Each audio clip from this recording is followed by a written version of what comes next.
Une candidature personnalisée, éviter tout ce qui est candidature de masse et impersonnelle.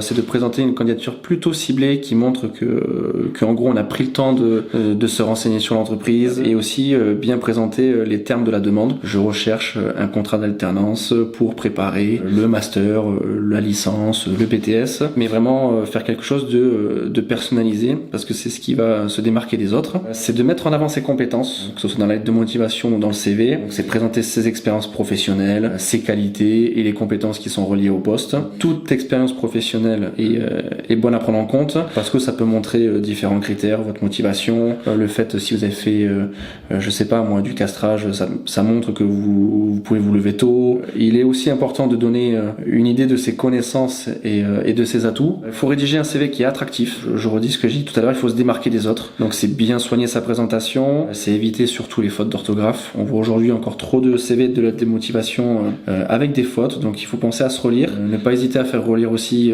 par les autres et puis même par nous, on est là pour ça, voir tout ce qui est syntaxe.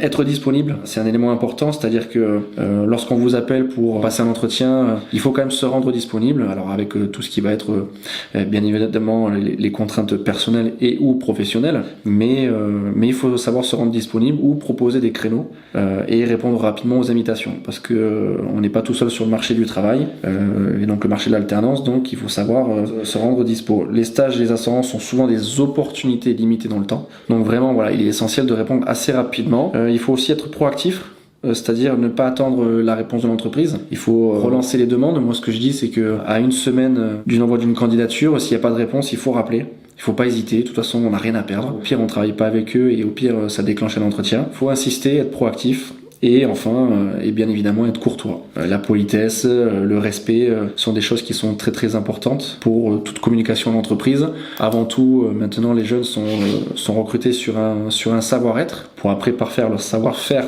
dans l'entreprise. Donc la politesse et la courtoisie sont des éléments très très importants lorsqu'on se présente en entreprise. On peut envoyer une candidature par mail si on a les contacts. C'est sûr que si on trouve le contact générique de la boîte, genre contact et le nom de l'entreprise, bon, ça peut être une première piste, mais